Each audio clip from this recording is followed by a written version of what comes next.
Hi, my name is Tanner and this is Claridge Leather. Welcome to my shop. In today's short video, I will show you how you can make a pattern for a leather card wallet.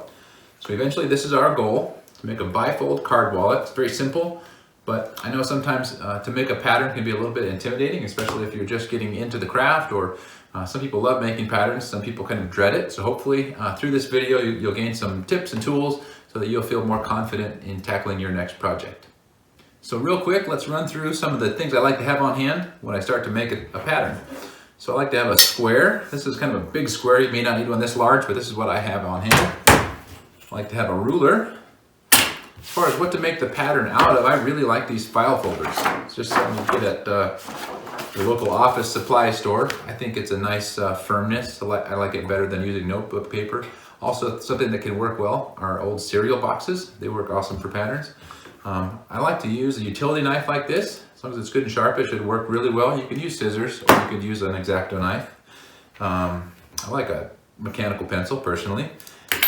And I like to have a good eraser on hand, because I know I'll be erasing. As far as making radiuses on corners and things like that, I just look around the house for things that might be of use during the process. So roll of tape, a washer, maybe a bowl, things like that are kind of fun to have around. You can always be looking around for things to use to help draw shapes into your patterns.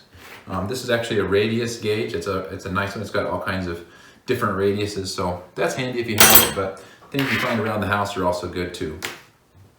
You might want a stapler for simulating a stitch line around your pattern so you can actually assemble it. And actually having a card around, something to design around, is very important. So I think that's about it. Let's get to work.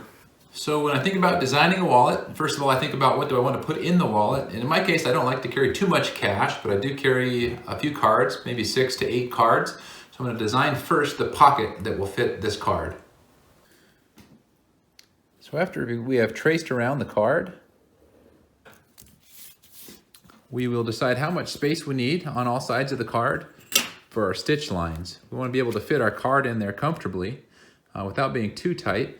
So I found that 3/8 of an inch works pretty well. It's generous anyway. So I'll make some marks, 3/8 of an inch all the way around the perimeter on 3 sides of this card. And that will be our stitch line.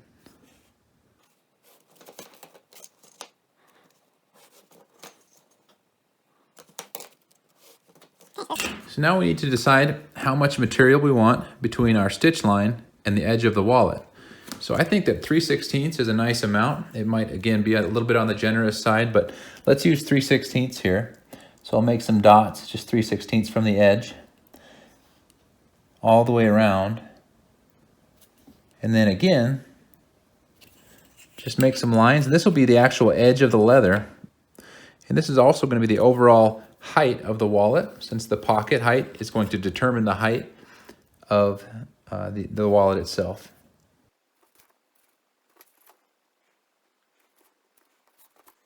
All right, now I'll just kind of double check that things look parallel. So the total width of this pocket, or the height I should say, is 4.5 inches top and 4.5 inches on the bottom. So that's going to be this dimension here from top to bottom.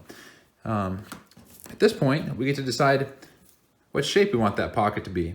We want to be able to reach in and grab our cards out, but we also want that to be, the card to be held in there securely enough so it's not falling out or getting beat up. This is where you get to be creative and kind of design it however you want. Some people like this to be cut down a little bit lower here. I prefer it just to come up over the corner. You can do whatever you want, but you can design it right here on your paper. So before I go much further, I'll just cut this out along that outside line here, using my ruler and the utility knife.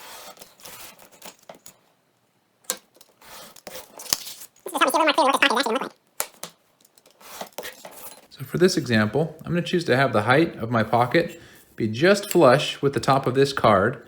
Also expecting this card is going to slide down a little bit toward our stitch line on the bottom.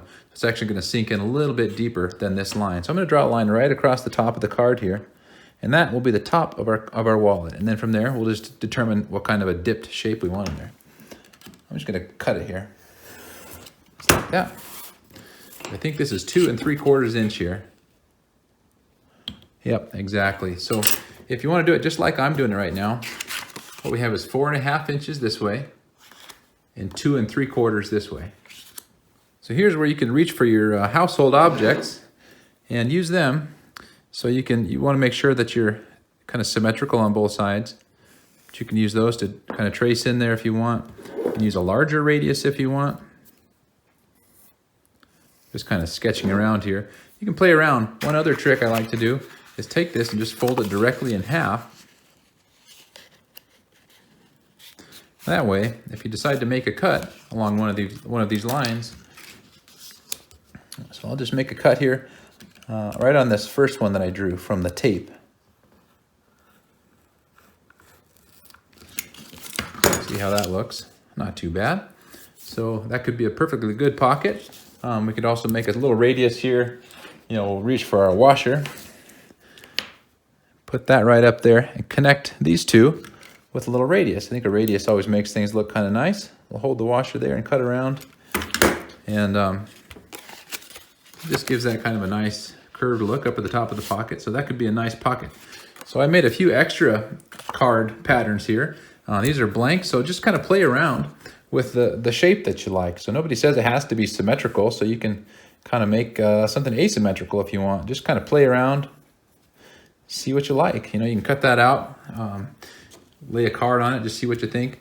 You can sort of make it look like anything you want. This is the one I ended up settling on for myself. It's not a real uniform curve, but it's a collection of curves. I think it's just kind of a nice looking shape. So this is where you can be creative, kind of make a design that you like the look of and go for it. Okay, so the height of this pocket was 4.5 inches. So I've drawn a line out at 4.5 inches on this new and folded up folder here. So we'll cut that out. This is going to serve as the pattern for the body of the wallet.